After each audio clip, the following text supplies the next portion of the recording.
Hi guys, thanks for tuning in to my channel today.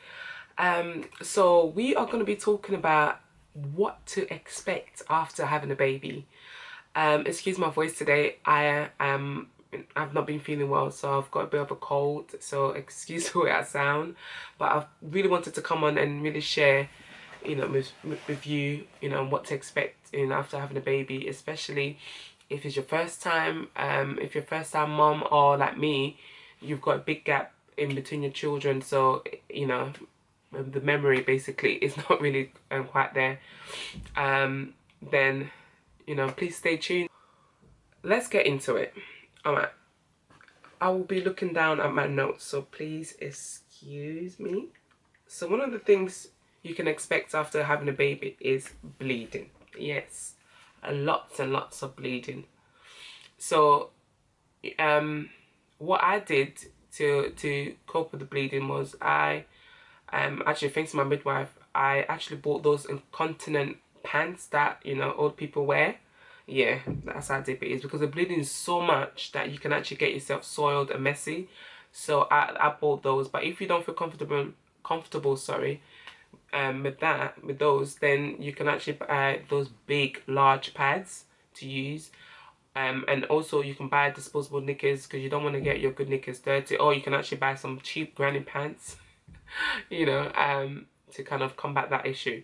But definitely there's a lot of bleeding. Another thing to expect after having a baby is a saggy belly. After you have the baby, your belly is gonna be flabby and really saggy.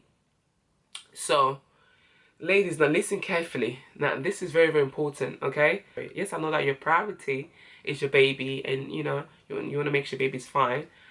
However, it's important to make sure that you do what I'm about to tell you to do early on, because if you don't, then you could possibly face some issues later on. Now, what I do to help with a saggy belly and to kind of help me feel kind of tucked in and help my belly, kind of the muscles of my belly kind of form up and help flatten my belly, is I use a waist trainer. So let me show you what my one looks like. So this is what my waist trainer looks like. That's the front, and then this is the back. Okay, I'm currently size 38. Now I'm not sure what these are. I mean, I'm not sure the particular brand, because I bought this from one of those small kind of shops around my area in London. However, I do believe you can get all various types of waist trainers online, so do look online, okay, for those. But these work great. So basically 2 weeks after having my son, I went to get measured. I went to the shop, I went to get measured, and this cost me about £30, I believe. Yes, I went to get measured, and then so I was given this. So basically you start off with the first section, and then you move on to the third section, to the second section, and then the third section. Now you can, what I do, I'll only wear it for a couple of hours a day, just so you get used to it. And one thing I really like with this particular brand, it really helped support my back, because during pregnancy I suffered from backache, and even after pregnancy as well I suffered from backache. So that really helped. It helped make me feel supported, and also it helps with your posture as well. So I'm not advertising, I'm just saying.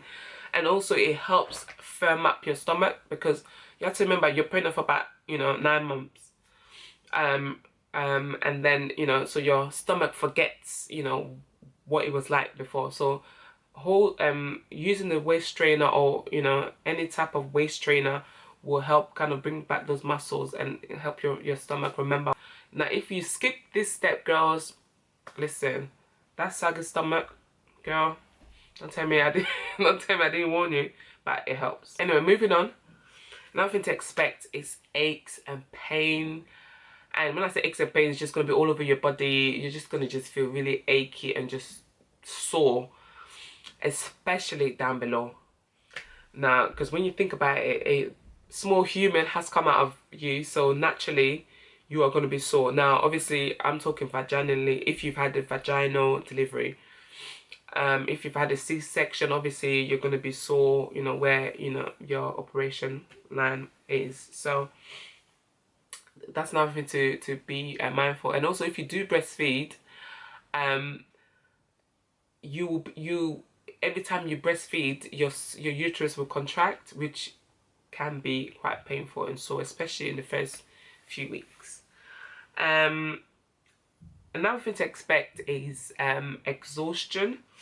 Because obviously, you know, the first day after you have your baby, you know, you're running on adrenaline, you know, you're really excited to see your baby, you know, you're happy that the whole process is over and now you've got your baby in your arms, so you're happy and all that kind of stuff. So you don't feel the tiredness, but then if within a few days that will kick in. So at that point, that's when you need to make sure it's important that any help that's offered to you, family members or friends, it's important that you take up their offer. Honestly, trust me, you'll be grateful you take them up, because there's a lot to be done. A newborn is very, very demanding, so make sure you get lots of rest. Another thing also that could happen, this does not necessarily happen to everybody, and I've never experienced this, is the baby blues. So it's basically due to hormone fluctuations, because obviously, you know, your hormones are all over the place after you have a baby. So some women may feel, you know, kind of a bit down, a bit sad, you know, a bit teary.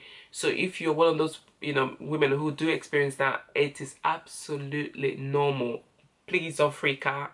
It is normal, okay? You might have some strange thoughts, or you might be thinking, hold on a minute, I've just had this beautiful experience. I've got a wonderful baby that, you know, I've been looking forward to all this time, and now I'm, you know, I'm not happy, or I'm sad, you know, why am I feeling that way? It's absolutely normal. It's due to the hormone fluctuation and imbalance, really. So if you do feel like that, please, please, please, I urge you to seek help. You know, talk to someone about it, okay? It will be fine, and usually it goes away on its own. Next, another thing also is swelling. When you're pregnant, you know, we all experience swelling. So don't think that after you have the baby, the swelling just goes away automatically. No, no, no, that does not happen. For me, it took me about a week or so for the swelling to go down. So just do expect, you know, to still be a little bit swollen after the baby. Another thing to expect is big sore boobs. So it takes about 2 to 3 days for your milk to come in, and when it come in, I tell you, your boobs will be so big and so like sore. Well, at least for me it was anyway. But then what will happen is that once, you know, you breastfeed, that's if you are breastfeeding, then, you know, it will deflate, and then it will inflate and then deflate. So your boobs are not going to look the same. They just put it that way, okay? They're not going to be like the same boobs you knew before the baby was born, I tell you. No, so don't be shocked. You know, it's completely normal. Another thing also is dehydration and a big appetite. Because that's nothing I forgot, because after I had my son, I just found myself always being thirsty. I just felt so thirsty. So for especially breastfeeding mothers out there, because I'm one of them, please, please, please make sure you always, you know, have something to drink. Especially I would advertise water, preferably every time you breastfeed. Because it's important, because think about it, you're feeding somebody else as well as yourself, so it's important to kind of keep yourself hydrated. So please make sure that what I do every time I'm about to feed my baby, I make sure that I have a glass of water with me at least, or a bottle of water next to me, so I know it reminds me to actually keep myself hydrated. And then so I've noticed that my appetite is just right up there, because I thought, okay, I've forgotten about that stage as well. Because obviously when you're breastfeeding, you're burning off so many calories, so you need to kind of keep up those calories by eating more. But when I say eating more, I don't mean eating all the wrong things. Obviously indulge yourself, but it's important to kind of eat, you know, some healthy stuff, good protein, fruit and veg, the usual suspects. Another thing also to be aware is bladder weakness. Bladder weakness, honestly.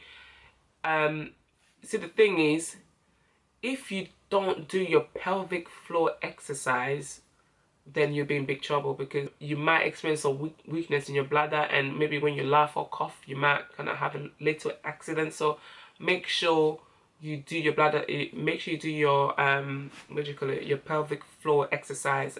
All right, so that's all for today. Thank you so much. I hope it has been informative, and I shall see you in the next video. Bye.